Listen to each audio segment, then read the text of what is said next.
Selamat pagi jemaat yang terkasih dalam nama Tuhan Yesus. Kami juga mengucapkan selamat pagi bagi jemaat yang mengikuti ibadah ini secara live streaming di rumah kita masing-masing.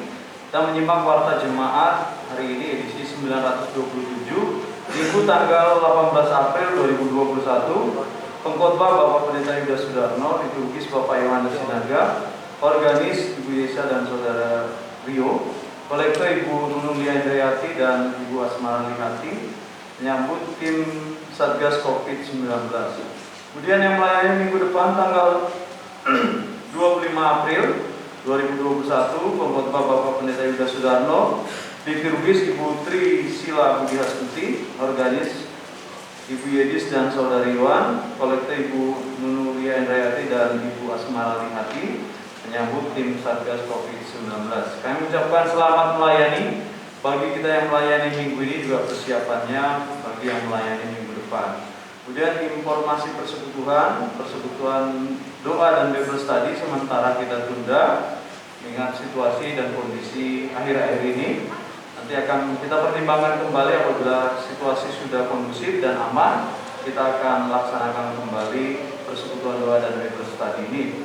Begitu kiranya jemaat sekalian dapat memakluminya. Kemudian persekutuan doa akan dimulai lagi nanti tanggal 2 Mei, dilaksanakan hari Minggu jam 4 sore bertempat di gereja ini, dan nanti tetap memenuhi protokol kesehatan saat dilaksanakannya. Kemudian juga persekutuan remaja di bulan yang sama, bulan Mei, tanggal 16 Mei atau minggu ke 3 di sini jam 4 sore juga bertempat di gereja ini. Mohon dukungan doa dan persiapan bagi pengurus pemuda dan juga pengurus persekutuan remaja agar hal ini bisa dilaksanakan dengan baik. Kemudian baptisan anak akan dilaksanakan pada bulan Agustus bertepatan dengan ulang tahun gereja.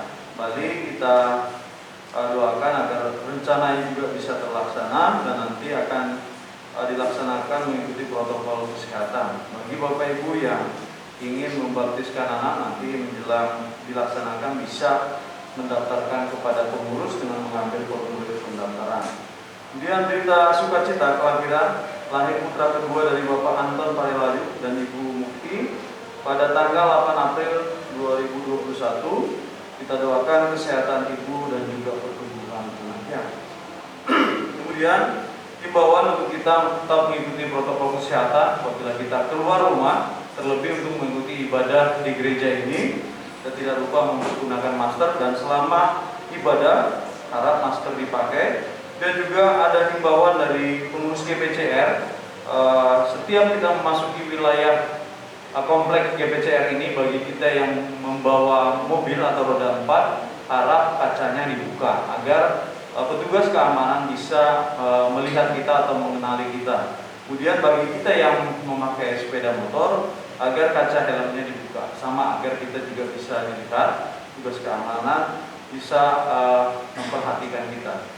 Hal ini kita lakukan untuk mengantisipasi hal-hal yang tidak kita inginkan, agar setiap orang yang masuk ke kompleks GPCR ini bisa dikenali oleh petugas keamanan. Dan juga bagi jemaat yang belum atau keluarga yang belum mendapat bingkisan Paskah, bisa nanti menghubungi pengurus. Dalam hal ini Ibu Haji, seperti kita ketahui beberapa waktu yang lalu dalam rangka memperingati Paskah, setiap keluarga dari anggota gereja ini berhak memperoleh bingkisan Paskah. Untuk itu bagi yang belum mendapatkan bisa menghubungi pengurus. Dan juga nanti ketika kita pulang, harap kartu nomor bangku kita dikembalikan kepada pengurus atau petugas agar ini bisa dilaksanakan dengan baik. Dan sekali lagi ketika kita keluar, mohon tidak berkerumun dan juga menjaga jarak satu sama yang lain. Dan berita persembahan kita bisa lihat di sana kantong 1, 2, dan 3. Ada juga persembahan ucapan syukur. Kami ucapkan terima kasih buat persembahan syukur yang disampaikan oleh jemaatnya, dan mohon koreksi apabila ada kesalahan penulisan nominal dan juga nama yang mempersembahkan. Biar ada koreksi di pujian pada hari ini. Pujian pertama KPPK adalah nomor 265 untuk pujian yang pertama. Demikian Bapak Ibu sekalian, warta jemaat yang boleh kami sampaikan. Terima kasih atas perhatiannya. Kami ucapkan selamat berbakti.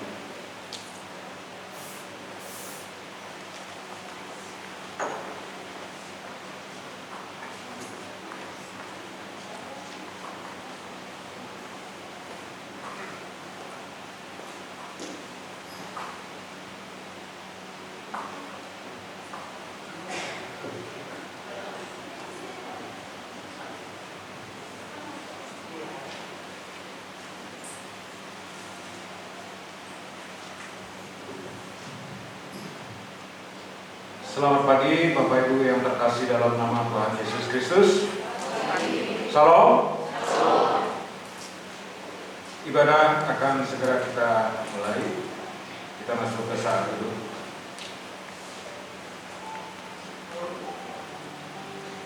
Aku mengajarkan jalan hikmat kepadamu. Aku memimpin engkau di jalan yang lurus. Amsal 4 ayat 11. Pertolongan kami datang dari Allah yang menciptakan langit dan bumi, yang tidak pernah meninggalkan pekerjaan tangannya, dan yang setia selama-lamanya. Turunlah kiranya atas kita anugerah dan damai sejahtera dari Allah Bapa kita, Tuhan Yesus Kristus. Amin. Kita kidungkan satu pujian dari buku KPPK nomor 265.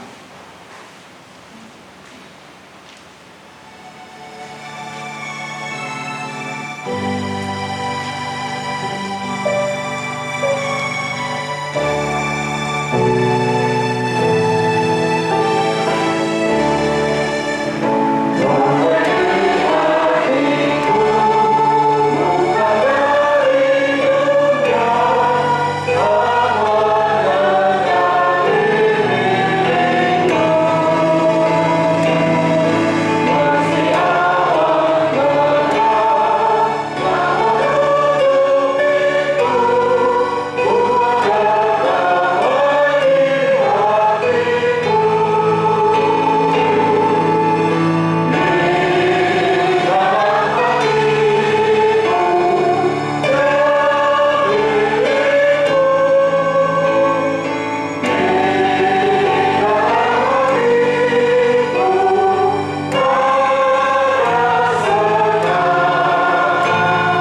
iman rasuli secara bersama-sama aku percaya.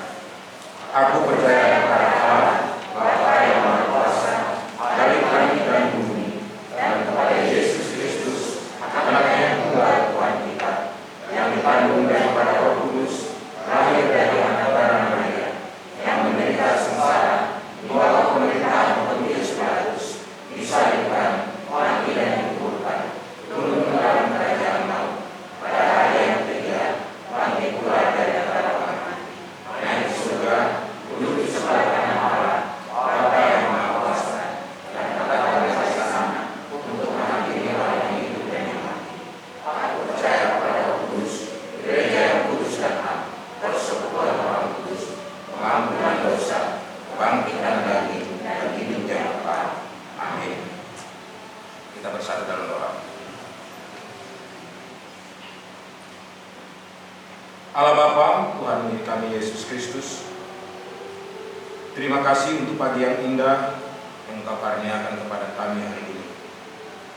Kami mengucap syukur atas kesempatan untuk datang ke rumah-Mu, untuk memuji dan memuliakan nama-Mu.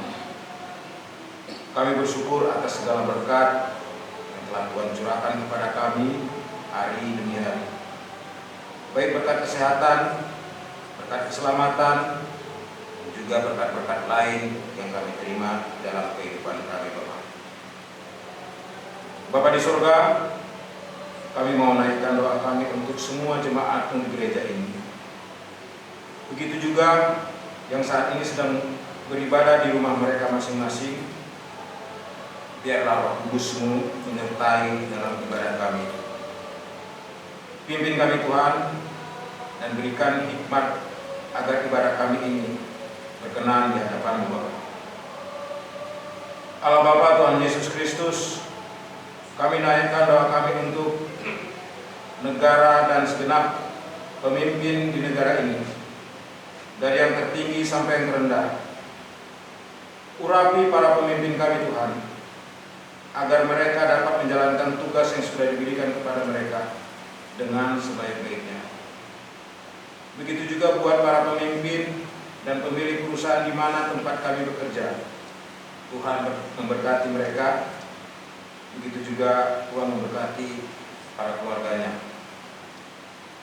Begitu banyak bencana yang terjadi di negara kami saat ini. Banjir bandang, gempa bumi, badai seroja yang memporak-porandakan saudara-saudara kami di NTT. Begitu juga virus COVID-19 yang sampai saat ini masih mewabah, Tuhan. Hanya ke dalam kuasa tangan pengasihan Tuhan kami berdoa dan berserah. Kiranya Tuhan beri kekuatan dan penghiburan bagi kami yang terdampak bencana. Kami percaya dengan kuasa Tuhan bencana ini boleh berlalu dari negara kami. Kami berdoa untuk jemaat-Mu yang saat ini sedang sakit. Kiranya Tuhan jamah mereka agar kesembuhan boleh terjadi bagi mereka. Bagi jemaat-Mu yang saat ini menggeluti usaha, begitu juga yang bekerja sebagai karyawan, Tuhan juga memimpin dan memberkati serta memberikan kekuatan bagi mereka, Tuhan. Begitu juga bagi anak-anak-Mu yang sedang menempuh pendidikan atau yang sedang mencari pekerjaan. Biarlah pengharapan serta pengasihan Tuhan selalu menyertai apapun usaha yang mereka jalankan. Tuhan senantiasa hadir menyertai mereka. Berkati juga gereja kami ini Tuhan dengan segala programnya, dan berkati semua pengurus yang ambil bagian dalam pelayanan. Berikan kami semangat, terutama dalam melayani setiap jemaat. Kami juga berdoa untuk setiap jemaat atau setiap orang yang bersimpati dalam penggalangan dana pembangunan sekolah minggu. Biarlah Tuhan memberkati dan membukakan berkat pada mereka. Juga semua persekutuan-persekutuan yang ada, Tuhan memberkati dan menuntunnya. Bapa di sorga, sebentar juga kami akan mendengar kebenaran daripada firman-Mu yang akan disampaikan oleh Bapak Pendeta Yudas. Urapi beliau Tuhan, biarlah apa yang disampaikan kepada kami itu semua adalah kebenaran daripada firman-Mu. Penuhi kami dengan kuasa Roh Kudus-Mu, agar kami dapat mengerti akan kebenaran firman-Mu sebagai tuntunan kami di kehidupan kami sehari-hari. Terima kasih Bapa di surga, inilah doa dan ucapan syukur kami yang tidak sempurna. Begitu banyak pergumulan yang ingin kami sampaikan di hadapan-Mu Tuhan.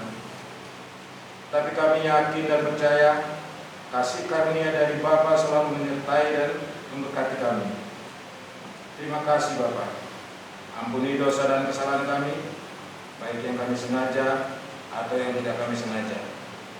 Hanya di dalam nama Anak-Mu yang tunggal Tuhan kami Yesus Kristus, kami berdoa dan mengucap syukur. Amin. Kita hidupkan satu pujian dari KPPK nomor 281 ayat 1 sampai dengan 3.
kita akan membaca Alkitab yang diambil dari 1 Korintus 15 ayat 1 sampai dengan 11.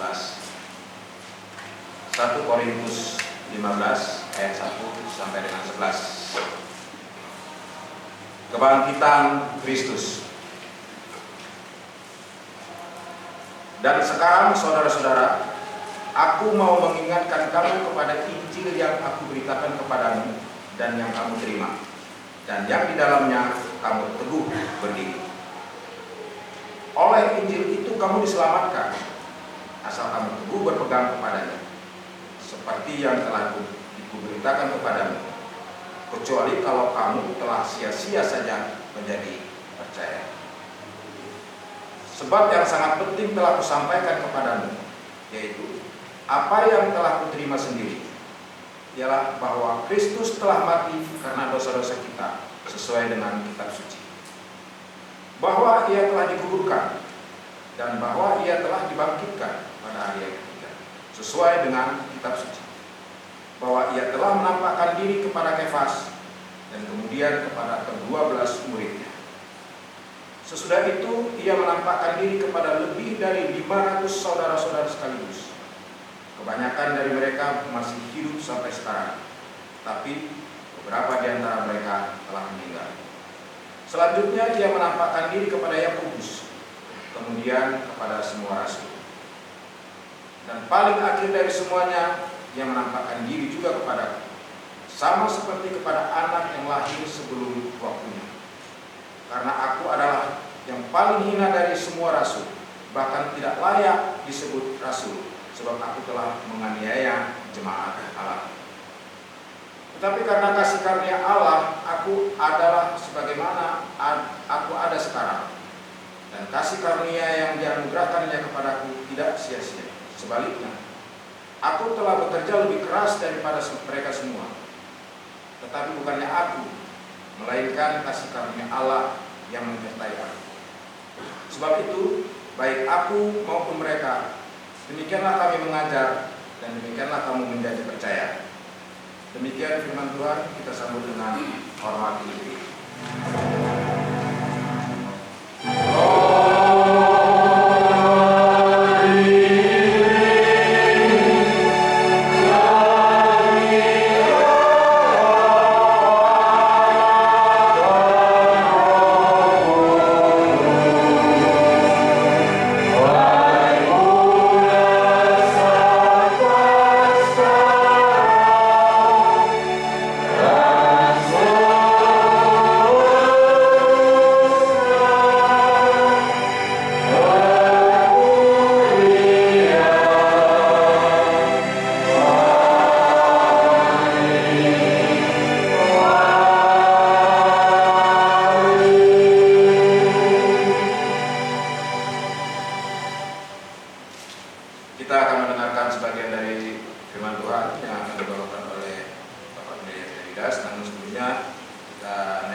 jemaat yang dikasihi oleh Tuhan kita Yesus Kristus, kita bersyukur kita masih boleh kesempatan untuk beribadah dan kita bersekutu di dalam nama Tuhan.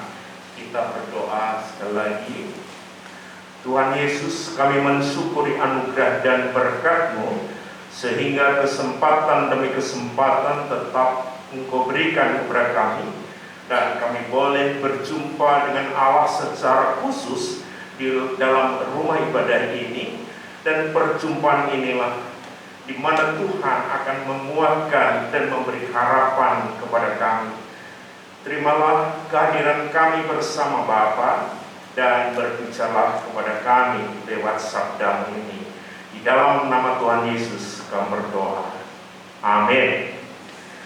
Jemaat yang dikasihi oleh Tuhan kita Yesus Kristus, bahan yang kita akan renungkan bersama tadi sudah dibaca, dan dari bacaan ini saya ngambil satu tema, yaitu hakikat Injil. Hakikat Injil. Kalau kita pelajari secara seksama apa yang tertulis di dalam 1 Korintus pasal 15 mulai ayat 1 sampai 11 ini dibicarakan tentang Injil. Ya. Dan kalau kita teliti, di sana disebutkan bahwa Injil itu tidak berubah. Ya, hakikat daripada Injil yang pertama itu tidak berubah. Kemudian yang kedua, hakikat daripada Injil itu adalah dari Allah, tentang Allah, untuk keselamatan manusia. Itu hakikat Injil. Ya, saya ulangi, yang kedua, hakikat Injil itu adalah dari Allah, tentang Allah, untuk keselamatan manusia. Itulah sebabnya di dalam Galatia pasal 1 ayat 12 Paulus katakan bahwa aku menerima Injil itu langsung dari penyataan Yesus Kristus. Jadi Injil betul-betul dari Allah, dan itu dia terima dari Allah. Maka Paulus katakan bahwa Injil adalah dari Allah, tentang Allah, dan untuk keselamatan manusia. Itu hakikatnya. Nah, sekarang kita pertanyaannya begini. Kalau begitu, apa itu Injil? Apa itu Injil? Secara umum, orang Kristen mengatakan Injil itu adalah kabar baik, kabar gembira, kabar sukacita. Itu memang tidak salah. Ya. Tapi kalau pertanyaan itu dilanjutkan, kenapa Injil disebut sebagai kabar sukacita? Terus jawabnya gimana? Kenapa Injil disebut kabar gembira? Itulah sebabnya hari ini jemaat ajak melihat apa yang dimaksud oleh Injil di dalam firman Allah itu sendiri. Di sini kalau saya baca ayat yang ketiga, saya baca demikian. Sebab yang sangat penting telah kusampaikan kepadamu, yaitu apa yang telah kuterima sendiri, ialah bahwa Kristus telah mati karena dosa-dosa kita sesuai dengan kitab suci. Ayat 3, ayat 4, bahwa ia telah dikuburkan dan bahwa ia telah dibangkitkan pada hari yang ketiga sesuai dengan kitab suci. Itulah Injil. Jadi kalau kita ambil jelasnya, kalau ditanya apa itu Injil? Injil adalah tentang Allah, dari Allah. Tentang apa? Di sini disebutkan bahwa Yesus Kristus telah mati dan dikuburkan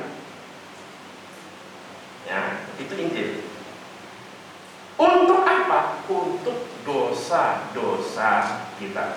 Itulah sebabnya disebut sebagai kabar sukacita, kabar gembira. Karena apa? Karena Kristus Yesus telah berbuat bukan untuk dirinya, tetapi untuk keselamatan kita manusia. Maka disebut kabar sukacita. Itu Injil. Ya. Kemudian Paulus katakan, dan semua itu sesuai dengan kitab suci. Ya. Ayat 3 bagian akhir, sesuai dengan kitab suci. Kenapa? Karena kematian dan dikuburkannya Yesus itu sudah diwartakan, sudah dinubuatkan jauh-jauh hari, ratusan tahun sebelumnya. Bahkan mungkin sebutlah 700 tahun sebelumnya, Yesaya 53 sudah mengatakan bahwa Mesias harus mati sebagai korban bagi dosa-dosa manusia. Inilah kabar sukacita itu, bahwa kita telah mendapat berita itu dari Tuhan, bahwa Ia mau berkorban untuk kita manusia. Maka Injil seringkali disebut sebagai berita yang menakjubkan. Ya, kenapa Injil disebut sebagai berita yang menakjubkan? Karena Injil menyelamatkan bagi yang percaya dan menerima. Ya, ada dua hal, percaya dan menerima. Hanya percaya saja, Injil tidaklah menakjubkan. Juga sebaliknya, hanya menerima saja tetapi tidak percaya, Injil pun bukan satu berita sukacita. Bapak, Ibu, dan saudara sekalian, kemudian yang kedua, di sana disebutkan apa Injil? Ayat apa? Bahwa Ia telah dikuburkan dan bahwa Ia telah dibangkitkan pada hari yang ketiga sesuai dengan kitab suci. Ini yang kedua. Apa Injil? Injil adalah bahwa Yesus telah bangkit pada hari yang ketiga sesuai dengan kitab suci. Nah, kalau ayat-ayat seterusnya membuktikan bahwa Yesus bangkit, itu buktinya apa? Di sana dibuktikan banyak sekali, nanti di rumah dibaca kembali. Tapi yang pasti bahwa kubur kosong itu bukan karena mayat Tuhan Yesus hilang. Kubur kosong bukan karena mayat Tuhan Yesus dicuri. Tapi kubur kosong supaya orang tahu dan melihat bahwa Yesus betul-betul sudah bangkit. Tidak ada di dalam kubur itu. Itu yang pertama kalau disebut soal kubur. Kemudian yang kedua, kenapa disebutkan di sana dikuburkan? Kenapa? Ini membuktikan bahwa Yesus betul-betul mati. Kalau orang nggak mati itu nggak dikuburkan mayatnya. Tapi Alkitab mengatakan bahwa Yesus mati dikuburkan, itu berarti Dia betul-betul mati dan Dia betul-betul dikuburkan. Bapak Ibu, kenapa ini ditandaskan dan dijelaskan oleh Alkitab sebegitu pentingnya? Karena waktu itu orang dipengaruhi oleh filsafat Plato. Ya, ahli filsafat yang disebut Plato itu dia mengajarkan demikian. Yang disebut kekal hanyalah jiwa manusia, itu kekal. Tapi tubuh manusia ini tidak mungkin kekal, maka tidak mungkin ada kebangkitan. Ya, rupanya ajaran Plato ini sudah merembet ke jemaat di Korintus waktu itu. Ya, akhirnya mereka yang tadinya percaya bahwa Yesus mati, Yesus telah bangkit, itu kemudian berubah. Oh enggak, Yesus sudah bangkit. Dan seterusnya, dan seterusnya. Maka ini dijelaskan oleh Paulus kembali supaya orang-orang Korintus percaya kepada yang pertama aku beritakan kepadamu itu apa, dan itu tidak berubah katanya. Ya. Maka ayat 15, dan sekarang saudara-saudara, aku mau mengingatkan kamu kepada Injil yang aku beritakan kepadamu dan yang kamu terima dan yang di dalamnya kamu teguh berdiri. Saya sudah pernah sampaikan, kamu percaya dan kamu menerima. Sekarang kenapa kamu berubah? Inilah yang ditegur oleh Paulus jemaat Korintus pada waktu itu. Kemudian tadi saya katakan kebangkitan Kristus dibuktikan dengan berbagai macam hal, tapi yang pasti kalau kita sekarang ini buktikan kebangkitan Kristus sekarang itu apa? Sekarang ini, yaitu berdirinya gereja atau jemaat Tuhan. Ada jemaat berdiri gereja itu karena Yesus bangkit. Kalau Yesus nggak bangkit, tidak mungkin di dunia ini akan berdiri jemaat Tuhan. Karena Yesus bangkit, maka berdirilah gereja. Maka kalau ditanya, apa yang menjadi dasar gereja? Dasar gereja adalah karena Yesus bangkit. Dasar gereja adalah karena Injil. Yesus mati, dikubur, dan bangkit. Itu menjadi dasar gereja. Jemaat yang dikasihi oleh Tuhan kita Yesus Kristus. Kalau memang Yesus bangkit, untuk apa iman kita harus mempercayai itu? Bapak Ibu, kalau Yesus bangkit, kita mempunyai satu kepastian bahwa saudara kita yang telah meninggal dan nanti juga kita itu akan ada kebangkitan sebagai kepastian, sebagai jaminan bahwa kita akan bangkit. Itu artinya bahwa iman Kristen tidak hanya mengajar kehidupan kita di alam semesta ini saja, yang orang mengatakan hanya mampir ngombe, hanya sebentar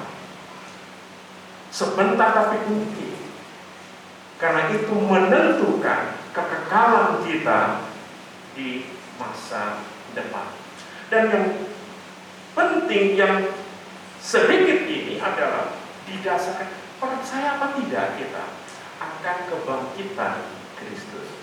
Kalau kita percaya akan kebangkitan Kristus, kita mempunyai satu jaminan bahwa Tuhan akan membangkitkan kita untuk tujuan dan mencapai satu kehidupan kekal.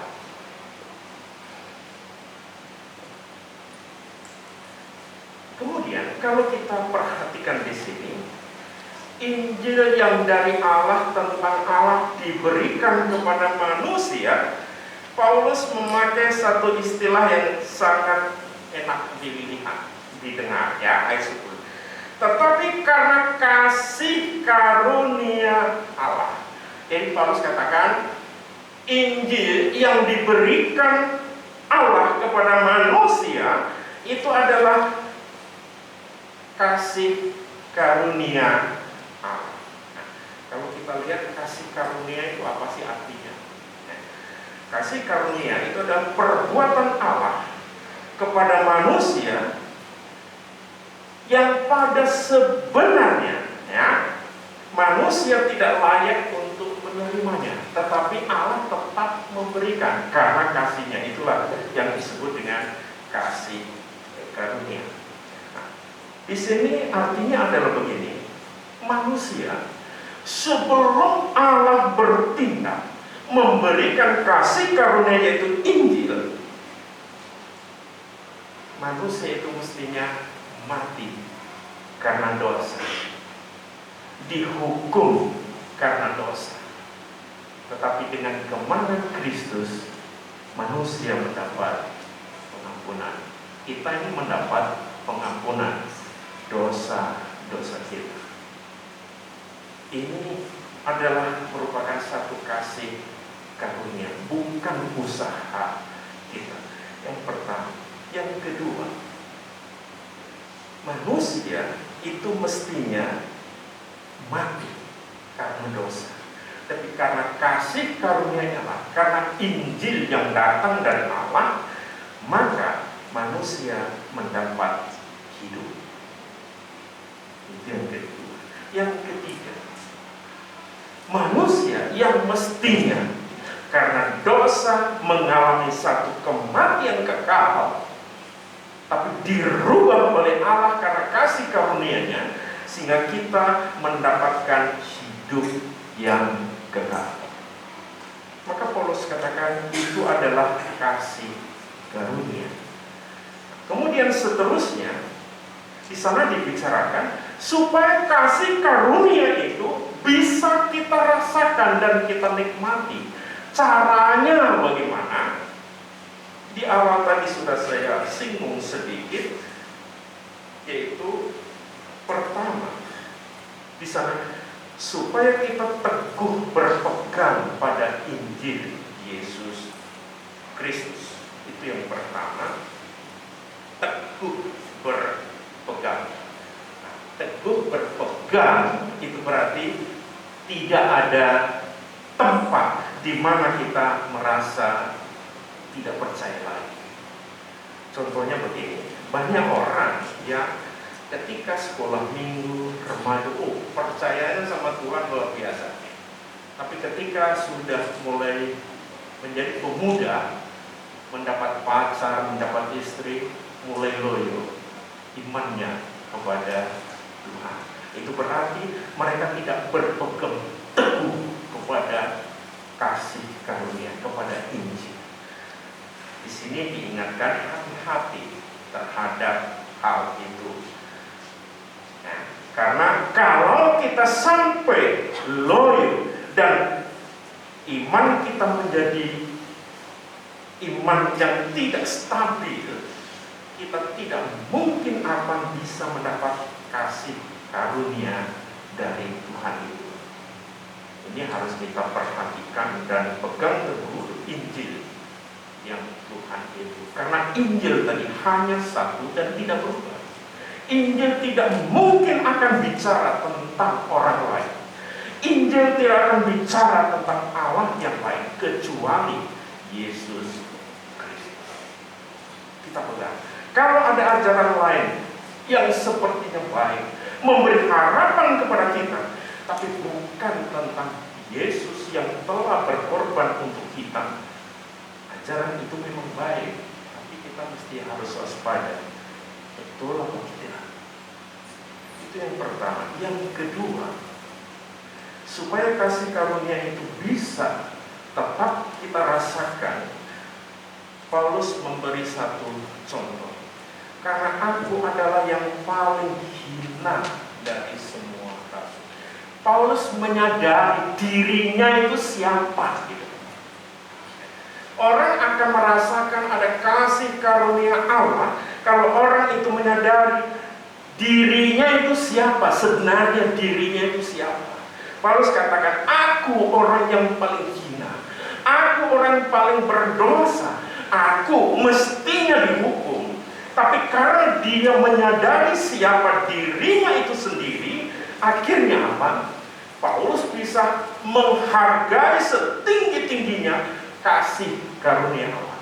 Jadi kasih karunia Allah baru bisa kita hargai, baru kita terima dan rasakan kalau kita bisa menyadari diri kita sebenarnya itu siapa. Dengan menyadari diri kita, kita akan menyanjung Tuhan kita yang bangkit itu, Tuhan yang menang, yaitu Tuhan Yesus Kristus sendiri. Dan itulah kalau kita perhatikan, hampir semua rasul khotbahnya ya soal Injil. Perhatikan, mereka semua berkhotbah soal Injil. Jarang sekali rasul-rasul itu yang berkhotbah soal etika, walaupun etika betul. Tetapi yang pasti adalah Injil tentang Yesus Kristus yang bisa menjadi dan memberikan kasih karunia itu kepada kita dan menjadi milik kita. Siapa sih yang tidak ingin mendapat kasih karunia? Tadi saya katakan, ada sesuatu yang tidak mungkin, tidak layak untuk kita terima, tetapi Tuhan tetap memberikan kepada kita. Itulah kasih karunia. Jadi pada hari ini Tuhan memberi yang terbaik. Dia tahu apa yang terbaik bagi kita. Itu Tuhan tahu. Mungkin ukurannya beda dengan yang kita pikirkan. Yang terbaik ini, tetapi bukan itu yang terbaik. Ini loh, hidup itu yang terbaik yang harus kita terima. Tuhan Yesus memberkati.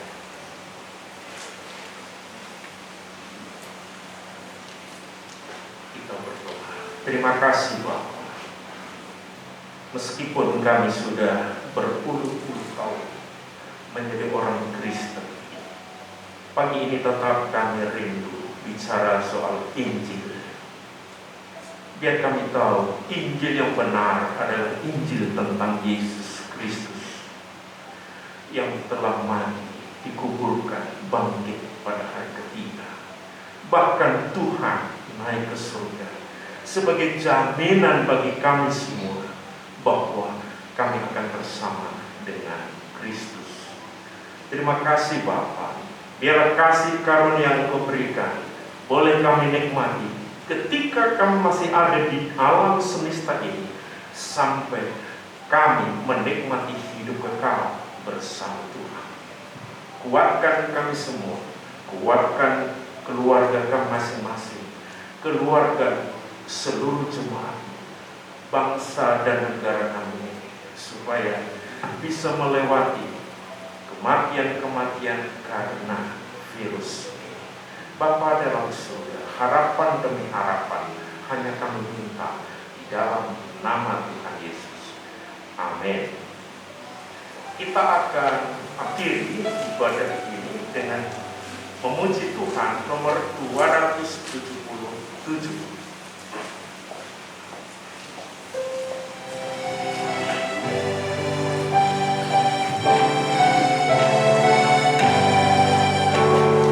Oh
bersama-sama. Bapa kami yang di surga, dikuduskan namamu, datanglah kerajaan-mu, jadilah kehendak-mu di bumi seperti surga. Berikanlah kami pada hari ini makanan kami yang secukupnya, dan ampunilah kesalahan kami, seperti kami juga mengampuni kesalahan kepada kami. Janganlah kau kami dalam cobaan, tapi lepaskanlah kami dari jahat. Karena Engkau kerajaan dan kuasa dan kemuliaan sampai selama-lamanya. Amin. Doxa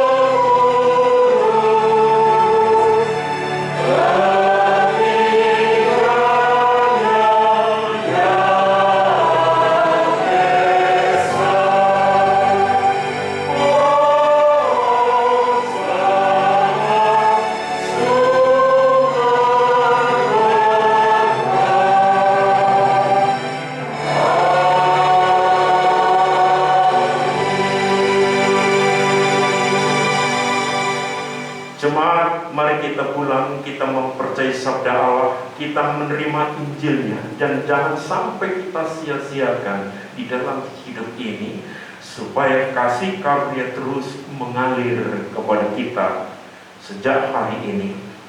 Dan mari kita mohon berkat-Nya. Anugerah Tuhan kita Yesus Kristus, kasih sayang Allah Bapa, persekutuan di dalam Roh-Nya yang kudus menyertai kita saat ini sampai kekal selama-lamanya. Amin.